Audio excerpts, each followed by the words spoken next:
سلامونه ګران هیوادوالو، زه ډاکټر داود میرکه یم. بیا ستاسو په چوپړ کې یو ځل بیا تاسو ته څو ټکي خبرې کوم. لومړی هیله دا ده چې دغه وکړئ، دا کوشش وکړئ دا ټوله ویډیو وګورئ. پوهېږم بعضې وخت لږ زر اوږده وي، وروره دې خبرو ته څوک غوږ نیسي. خیر کېدی شي څو خبرې کې د اورېدو وړ وي، نو زما هیله دا ده چې تاسې واورئ او که استفاده ځینې کوئ سي ویې کوئ. دلته عمومي مسایل زه په باره کې غږېږم. خاصه مهمه مسله هغه د څو ورځو مخکې دغه وه د په اصطلاح هغه تعصب نه ډک د پښتنو په ضد باندې چلند دغه د سویډن د سفارت مسله چې ډېر یاده سو، ډېر دغه ستانکزي صاحب هم دا خپره کړې وه. همدارنګه دا خو یوازینی ځل نه ده چې د پښتنو مقابل کې داسې چلند کیږي، بلکې په انګلستان کې او په ایټالیا کې او په دغه کې سعودي کې او چېرته مختلفو ځایو کې. او معمولا دوی څه کوي چې پښتانه د پښتنو ژبې په ضد باندې دا عمل کوي. لومړی زه باید ووایم چې موږ پښتانه ډېر غیرتي خلک یو. موږ تعصب نه کوو، ځکه تعصب چې ده یو چټي عمل ده. ځکه که موږ تعصب کولی موږ دا ټول فارسي ژبو، ازبکو، ترکمنو ټولو باندې پښتو په زوره زده کړې وای، ځکه دوی په مطلق اقلیت کې دي. خو خیر بیا هم چې موږ خپل پښتونولي ورسره وکړه، دوی کله چې مهاجر شوه افغانستان ته، دوی سره هغه ورورګلوي چې پښتنو وکړه هېڅ چا نه ده کړې. دوی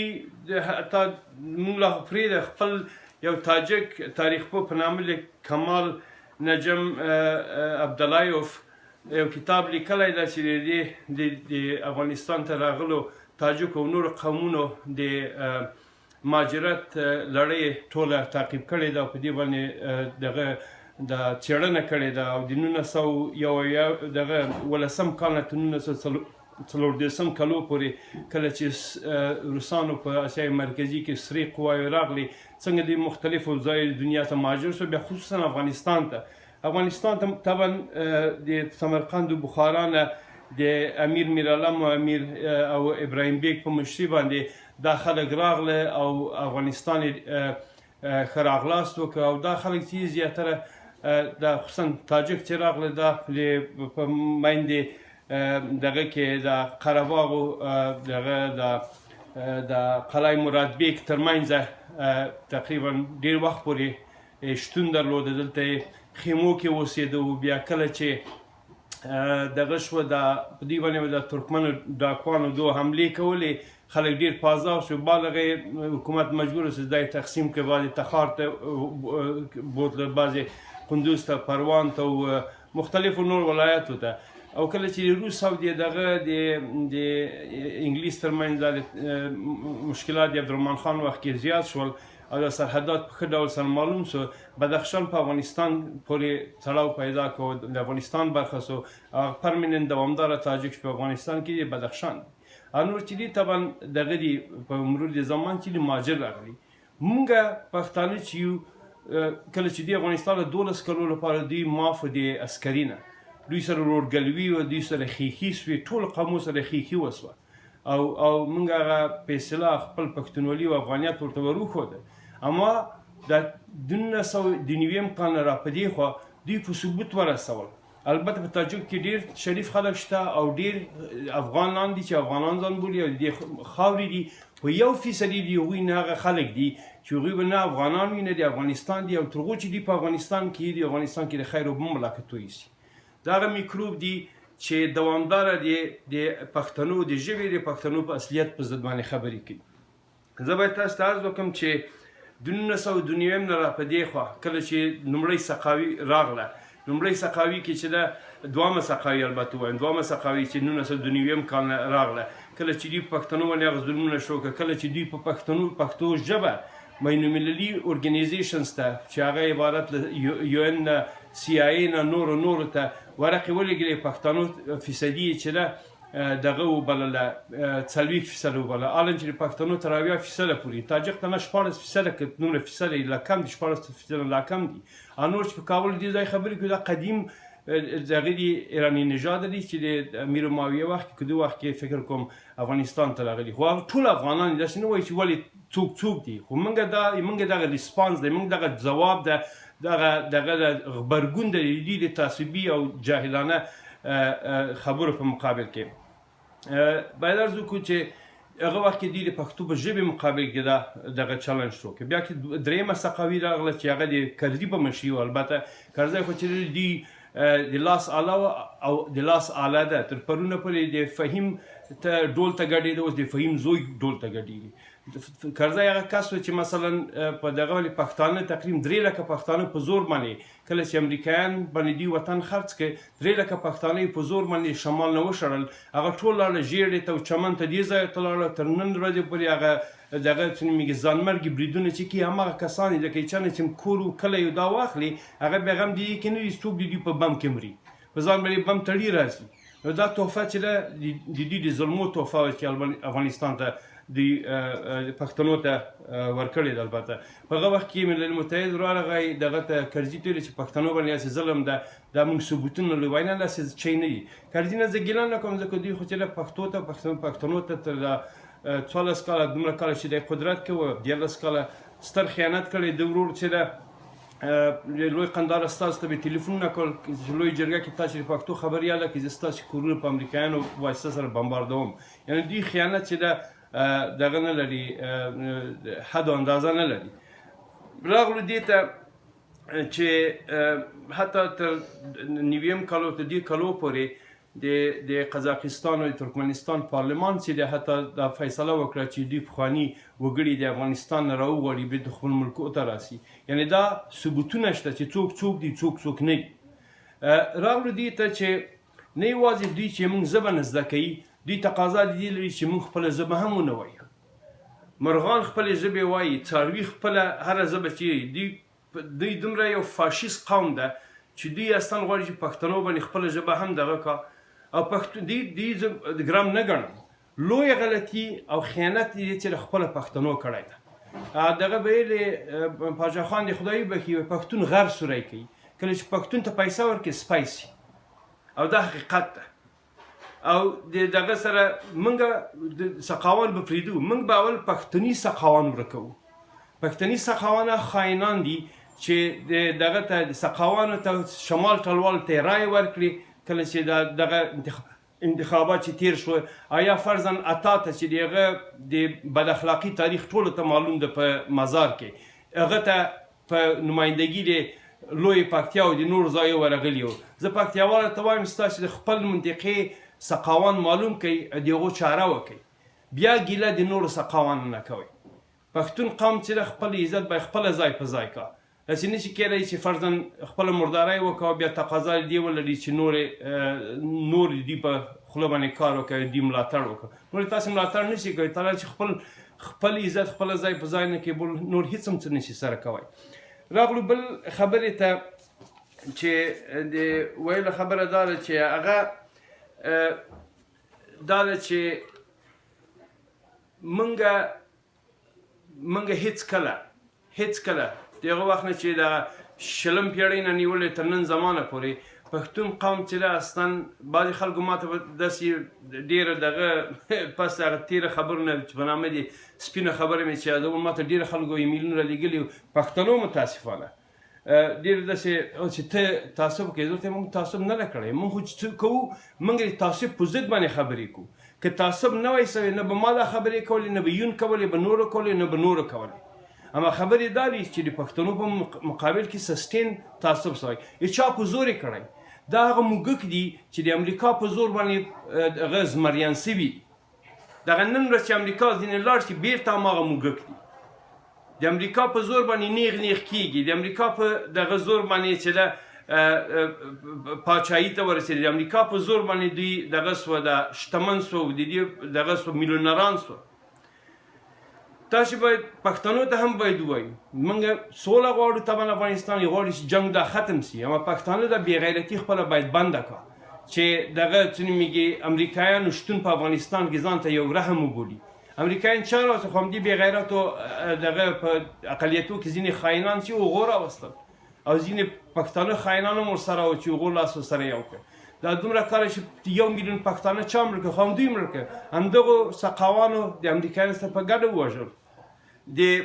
لکاو تقریبا شاوخوا 1 میلیون پښتانه تر اوسه وزلي، 12.5 زره پورې کلیو باندې او دا ځایونه یې وران کړي دي. د پښتون دغه چې ده څه نومېږي ښځه چې ده او د پښتون سیاسره چې ده په دغه کې به په بمو کې به ټوټې ټوټې کې ورانې کېدې. د دوی سیاسرې چې دي د دوی زنانه چې دي امریکایي عسکر په باګراوند کې خوشحاله کول. دغه فرق د پښتون د ناموس او د دوی د ناموس ترمنځ. اما خبره دا ده ما بیا هم دا خبره وکړه چې زه دوی دومره ګرم نه ګڼم، موږ خپل پښتانه ګرم ګڼو. نو تاسو فکر وکړئ دغه د روزي رئیس دی ډېر بمبارونه افغانستان کې وسول، په سلهاوو پښتانه پکې شهیدان سو. د اوسني حکومت لاسپوڅی حکومت ورته بولم طبعا بل دغه نسته. اشرف غني یو ځل ونه ویلی چې دا خلک تاسو پیدا کړي که خدای پیدا کړي دي. یو ځل یو خوشې په وچه ګیله یې ونه کړه امریکایانو ته چې ولې وژنئ. دوی چې دا پرمختګ کوي، دا کوریډور چې جوړوي د اسیا دهلیز پیسه دا چا لپاره جوړوي؟ خو دا ټول خلک یې مړه کړه په چای بیا څوک پکې ګرځي، څوک خوند ځینې اخلي. نو تاسف خبره دا ده، نورې اوږدوم نه خبرې، چې درد په ټولو کې زیات ده. د غم لړۍ دغه چې ده په اصطلاح آینده چې زه وینم په دې کې متاسفانه غیر له درد غم له بل څه ما په سترګو نه راځي. نو یوازینۍ لاره موږ تاسو ته پکار ده دا ده چې کینو که طالب وي که غیر طالب وي که نوري که نوري د صلح لپاره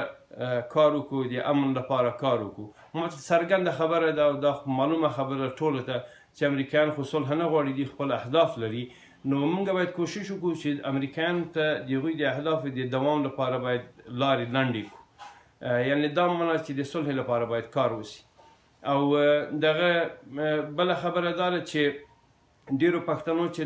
د حکمتیار ته دغه منفي خبرې کړې ده چې ولې دا یادوي. تاسو ټول افغانستان کې سیاستوال دي چې دي ټول چې د ښځو نه بدتره دي. یو پکې نر و چې هغه حکمتیار ده چې نور د پښتنو خبرې یادي. غني دومره نر ده چې پښتنو غني د خپل ستوري نه ډارېږي. هلته یو دغه وښکا ورته یو څو دانې لوچکان راغلي وو، په 50% حکومت یې ور وباښه. بیا پس دغه یو څو دانې معلوم الحال